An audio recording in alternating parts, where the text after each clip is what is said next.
अभी मैं अपने देश के कुछ वीर सपूतों के बारे में आप सभी को बताने जा रही हूँ। भारत के वीर सपूतों की वीर गाथा। हम 69वां स्वतंत्रता दिवस मना रहे हैं। हर हिंदुस्तानी आज गर्व महसूस कर रहा है, लेकिन इस आज़ादी की खुशबू उन दीवानों की बलिदानों की बदौलत है जिन्होंने अपने देश को आज़ाद करने के लिए अपना सर्वस्व समर्पण कर दिया। आज हम उन्हीं दीवानों के बारे में आपको बताएंगे। आज़ादी का ये दिन उन्हीं बलिदानों की बदौलत है जिन्होंने अपना तन मन धन सब कुछ समर्पित कर दिया। उनके ऊपर केवल एक ही धुन सवार था कि भारत को अंग्रेजों से आज़ाद कराना। उन तरुणों की तरुणाई अगर मोहब्बत में तब्दील होती तो सिर्फ अपनी मातृभूमि की मोहब्बत, और सच्चे मायनों में जंगे आज़ादी के इन्हीं दीवानों ने मोहब्बत की थी। ये मतवाले अपने देश की मोहब्बत में उस कदर डूबे कि झूमते झूमते ये बलिदेदी तक पहुंच गए। आज हम उन्हीं सेनानियों के बारे में आपको बताएंगे जिन्होंने अपने देश की आज़ादी के लिए अपना सब कुछ समर्पण कर दिया। मंगल पांडे। जी हाँ, मंगल पांडे स्वतंत्रता सेनानियों में एक महत्वपूर्ण नाम है। मंगल पांडे जो अंग्रेजी ईस्ट इंडिया कंपनी में एक सैनिक के पद पर थे, उन्होंने स्वतंत्रता संग्राम में अपना महत्वपूर्ण योगदान दिया और 1857 की क्रांति में अपना महत्वपूर्ण योगदान दिया। रानी लक्ष्मीबाई। रानी लक्ष्मीबाई के बारे में सुभद्रा कुमारी चौहान ने एक बड़े ही सुंदर गीत लिखी है। उन्होंने लिखा है कि खूब लड़ी मर्दानी हो तो झांसी वाली रानी थी, खूब लड़ी मर्दानी हो तो झांसी वाली रानी थी। भारत की आज़ादी में वीरांगना रानी लक्ष्मीबाई ने भी अहम भूमिका निभाई। उन्होंने अपना रियासत झांसी को अंग्रेजों के चंगुल से बचाने के लिए जंग छेड़ी थी। इस लड़ाई में रानी लक्ष्मीबाई ने अपनी बहुत ही हिम्मत और वीरता का प्रदर्शन किया। अंत में उन्हें वीर गति प्राप्त हुई। बहादुर शाह जफर, इनके बारे में एक कहानी प्रचलित है। एक बार इनसे एक अंग्रेज ने शायरी के अंदाज में कहा था कि दम दबे में दम नहीं, अब खैर मांगो जान की। दम दबे में दम नहीं, अब खैर मांगो जान की।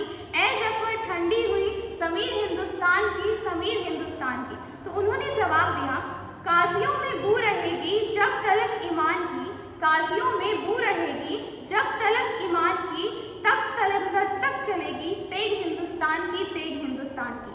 सन 1857 में इन्होंने अपना महत्वपूर्ण योगदान दिया।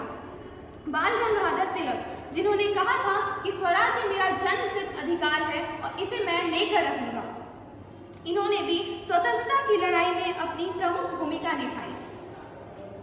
उन्होंने पूरे भारत में घूम घूमकर अंग्रेजों के खिलाफ एक नींव तैयार की। महात्मा गांधी, जो अहिंसा के रास्ते पर चलकर अंग्रेजों को झुकने पर मजबूर करने वालों में उनका नाम महत्वपूर्ण है। उन्होंने अहिंसा और सत्य से आंदोलन की शुरुआत की। भारत की आज़ादी के लिए उन्होंने बहुत कोशिशें की और अपनी महत्वपूर्ण भूमिका निभाई। अंग्रेजों की ओर से नमक पर टैक्स लगाने से उनके विरोध में महात्मा गांधी ने दांडी मार्च शुरू किया, जो बहुत सफल साबित हुआ। सरदार भगत सिंह अपने जज्बे और जोश से अंग्रेजों को भारत की असली ताकत से रूबरू कराने में शहीद-ए-आज़म कहलाए। उन्हें 23 मार्च 1931 को फांसी दे दी गई। नेताजी सुभाष चंद्र बोस, आज़ादी की लड़ाई को आगे बढ़ाने में उनका बहुत ही बड़ा योगदान है। उन्होंने भारतीय कांग्रेस ज्वाइन किया और सविनय अवज्ञा आंदोलन में अपनी प्रमुख भूमिका निभाई। इन्होंने बाद में आज़ाद हिंद फौज का भी नेतृत्व किया, जिसकी सहायता से उन्होंने देश को आज़ाद करने की कोशिश की। चंद्रशेखर आज़ाद, जालियांवाला बाग हत्याकांड के बाद सभी क्रांतिकारी प्रोटेस्ट पर उतर आए थे। ये ऐसे ही एक प्रोटेस्ट का हिस्सा बने, जिससे अंग्रेजों ने उन्हें अरेस्ट कर लिया और तब वो 16 वर्ष के थे। उन्हें कोर्ट में पहुंचाया गया और वहां पर मजिस्ट्रेट ने उनसे पूछा कि आपका नाम क्या है, आपके पिता का नाम क्या है और आपका पता क्या है। तो उन्होंने बड़ा ही सुंदर उत्तर दिया। उन्होंने कहा कि मेरा नाम आज़ाद है, मेरे पिता का नाम स्वतंत्र है और मेरा पता जेल है। तब मजिस्ट्रेट ने भी ये सुनकर बहुत ही हैरानी हुई।